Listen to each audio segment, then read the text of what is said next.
Assalamualaikum warahmatullahi wabarakatuh.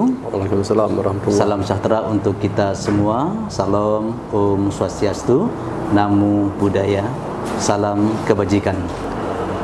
Para pemirsa kerukunan yang berbahagia, alhamdulillah, puji syukur kehadirat Tuhan Yang Maha Kuasa bahwa pada kesempatan hari ini kembali Forum Kerukunan Umat Beragama Provinsi Kalimantan Barat mengadakan podcast untuk edisi yang ketiga, dan alhamdulillah pada kesempatan hari ini kita bersama narasumber yang tidak asing lagi bagi kita, yakni Bapak Dr. Hadas Haji Manto Saidi, MSI. Beliau adalah Kepala Badan Kesatuan Bangsa dan Politik di Kantor Gubernur Provinsi Kalimantan Barat, ya Pak ya.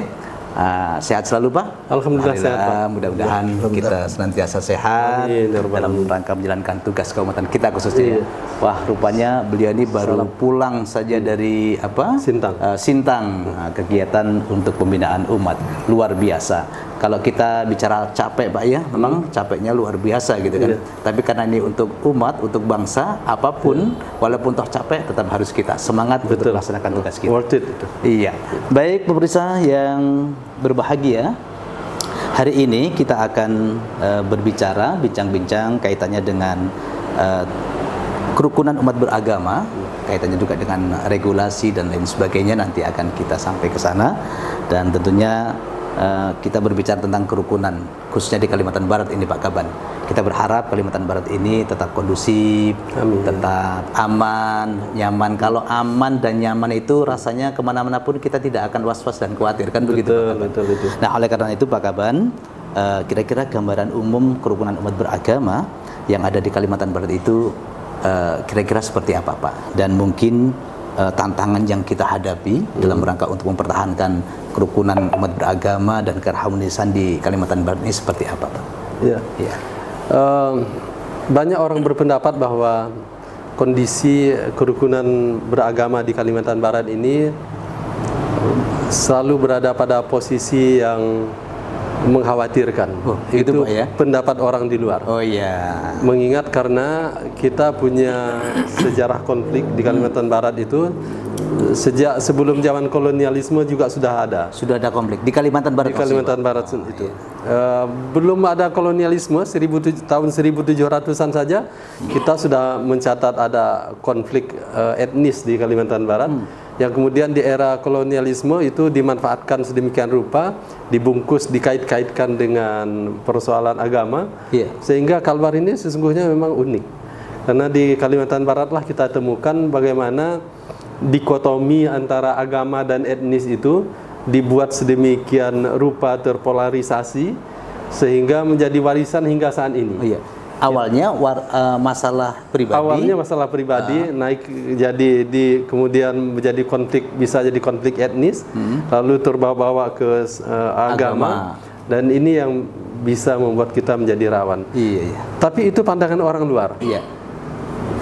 Kenyataannya indeks kerukunan umat beragama di Kalimantan Barat sejak beberapa tahun ini, sejak dinilai pertama kali beberapa tahun yang lalu sampai hari ini masih menunjukkan indikasi yang bagus. Kita selalu berada di atas nasional kerukunan kita. Bahkan kita punya koleksi kota tertoleran di Indonesia itu didominasi oleh kota Singkawang. Sampai tahun ini masih tetap bertengger di juara satu. Jadi apa yang orang khawatirkan itu patut untuk menjadi suatu early warning system untuk kita, peringatan dini untuk kita, bahwa kita menghadapi berbagai tantangan di Kalimantan Barat. Terutama tantangan ini memang lahir dari kondisi spesifik yang khas di Kalimantan Barat, keanekaragamannya sedemikian rupa dan komposisinya sedemikian rupa sehingga gampang untuk dimanfaatkan orang, sehingga gampang untuk dipanas-panasi oleh orang. Isu perbedaan agama ini dibawa-bawa, dikait-kaitkan dengan etnis dan sara, dan ini bisa memicu sebetulnya. Dan kalau kita tidak pandai memaintenance-nya, memang apa yang orang khawatirkan itu bisa saja terjadi. Tapi karena kita itu aware dan kita punya semangat kerjasama yang bagus, lintas agama, lintas etnis di Kalimantan Barat ini bagus kerjasamanya. Alhamdulillah kita sampai hari ini merasa aman, merasa tentram di tengah kondisi keanekaragaman kita yang semakin plural ini. Iya, Pak Kaban, ini ngomong-ngomong Pak Kaban, FKUB Kalimantan Barat itu kan 2 kali berturut-turut Pak dapat Harmony Awards. Wah. Kan begitu. Ya. Nah, kita bersyukur untuk Kalimantan Barat. Nah, kira-kira Pak, kebijakan pemerintah khususnya Provinsi Kalimantan Barat dalam rangka mendukung FKUB kita agar tetap eksis bersama-sama dengan stakeholder yang ada, khususnya dengan Pemprov ini untuk merawat kerukunan ini seperti apa Pak? Ya. Tentu prasyarat pertama adalah determinasi dari pemerintah provinsi dengan menempatkan orang-orang yang berintegritas untuk berkolaborasi dengan FKUB, bukan hanya di level provinsi Kalimantan Barat, tapi juga dengan FKUB yang ada di 14 kabupaten kota. Tanpa orang-orang yang berintegritas untuk melaksanakan tugasnya, tugas seperti ini sebenarnya lebih banyak ke tugas pengabdian. Kalau kita mau berhitung, mau bekerja, hitungan pekerjaan kita dalam memelihara keharmonisan umat beragama ini di Kalimantan Barat ini, sesungguhnya tidak ada gaji spesifik atau insentif spesifik yang bisa kita berikan kepada para pegiat-pegiat harmonis kerukunan umat beragama di Kalimantan Barat ini. Tapi yang paling utama sumbangannya adalah memberikan orang-orang terbaiknya di Pemprov Kalbar supaya betul-betul dapat bersinergi dengan FKUB. Yang kedua, meskipun tidak seberapa dan saya terus terang belum puas dengan dukungan finansial kepada FKUB ini, seharusnya FKUB ini mendapat dukungan finansial yang lebih besar. Kalau saya komparasi ke kabupaten-kabupaten lain, sumbangan yang diberikan oleh pemerintah provinsi ke FKUB Provinsi Kalimantan Barat ini masih sangat minimalis. Dan ini menyebabkan beberapa program-program yang mestinya dapat dilaksanakan secara optimal terpaksa harus tertunda, dan kita harus berinovasi, FKUB harus berinovasi, kolaborasi dengan berbagai pihak dalam rangka untuk menggiatkan pekerjaan-pekerjaan memelihara kerukunan ini. Dan ini yang menurut pandangan saya saat ini masih perlu lagi kita tingkatkan terus-menerus. Menarik nih Pak, kaitannya dengan kebijakan pemerintah tadi, walaupun toh belum signifikan menurut Pak Kaban tetapi alhamdulillah FKUB bisa berbuat, ya kan? Betul. Karena tadi itu berdasarkan mungkin tidak hanya finansial yang diharapkan, tapi bagaimana kawan-kawan khususnya pengurus FKUB ini bisa berkiprah bersama untuk harmonisasi, untuk toleransi, untuk kerukunan dan kedamaian di Kalimantan Barat. Nah, Pak Kaban, tentunya itu kan ada tantangan-tantangannya Pak, ya dalam merawat kerukunan ini. Kalau kita lihat di Kalimantan Barat ini, apa kira-kira tantangan kita ke depan ini Pak? Ada 2 kelompok besar soal tantangan ini. Kelompok yang pertama itu adalah kelompok yang saya sebut dengan warisan lokalitas di Kalimantan Barat. Kondisi spesifik lokal Kalimantan Barat yang udah diwariskan sejak dulu. Seperti apa itu warisan itu? Salah satunya tadi adalah warisan kolonialisme ketika mereka ingin memecah belah Kalimantan Barat ini supaya tidak kompak bersatu umatnya. Maka kolonialisme zaman Belanda dulu membelah Kalimantan Barat menjadi 2 kelompok. Dia membuat dikotomi antara kelompok masyarakat Muslim dengan kelompok masyarakat non-Muslim di Kalimantan Barat. Dan masyarakat Muslim diidentikannya dengan masyarakat Melayu, dan kelompok non-Muslim diidentikannya dengan kelompok masyarakat etnis Dayak.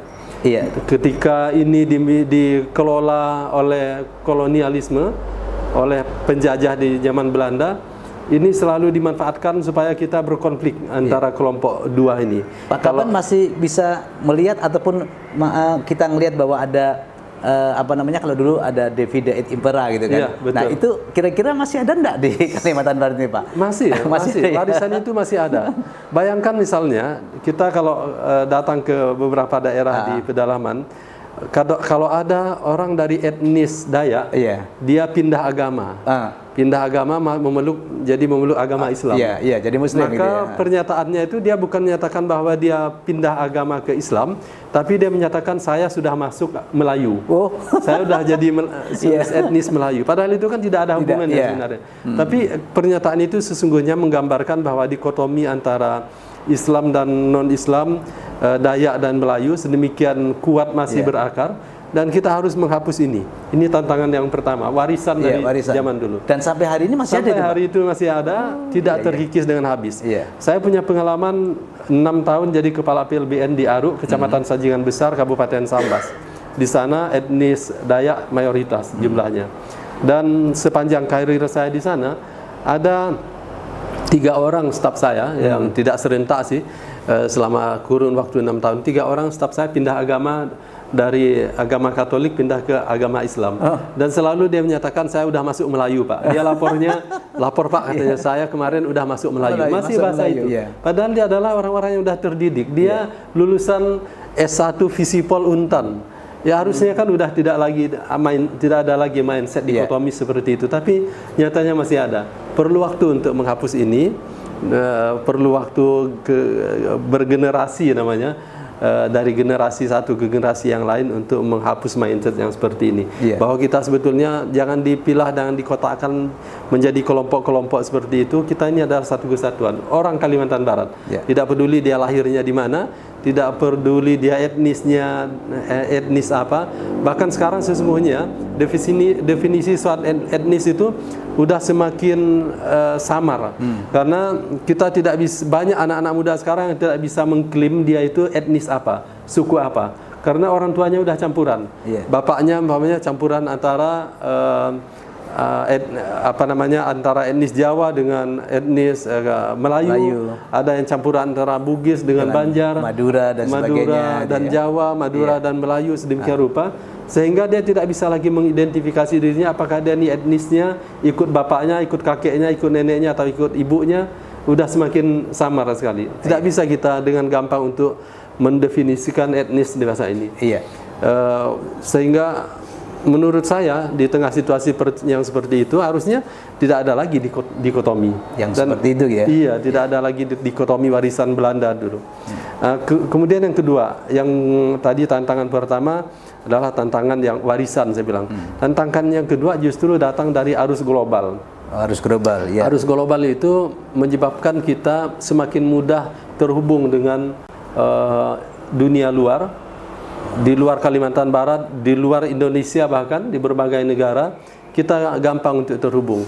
Tapi di balik keterhubungan kita yang semakin membaik melalui media sosial, ada pihak-pihak tertentu yang memanfaatkannya sedemikian rupa sehingga ini juga bisa menyebabkan kita rawan untuk berkonflik. Dulu sebelum ada media sosial, kita duduk satu meja di warung kopi. Di warung kopi itu kita berbeda pendapat, berbeda agama, berbeda etnis, berbeda preferensi, berbeda dukungan itu atau berbeda partai. Kita bisa duduk bareng sambil gurau tanpa harus tersinggung dengan pernyataan-pernyataan yang saling berbeda satu sama lain. Kalau seandainya ada di antara kita di meja itu kemudian membuat pernyataan yang melampaui batas kepatutan, maka saya yakin orang di atas meja itu akan berantem secara fisik. Karena tersinggung tadi. Karena tersinggung. Tapi kita bisa menjaganya di atas meja itu supaya tidak terjadi konflik fisik, ketersinggungan yang berat seperti itu. Nah, sekarang di media sosial wadahnya tidak lagi di dalam meja yang meja yang secara fisik bisa kita lihat seperti di warung kopi. Tapi wadahnya adalah di grup media sosial.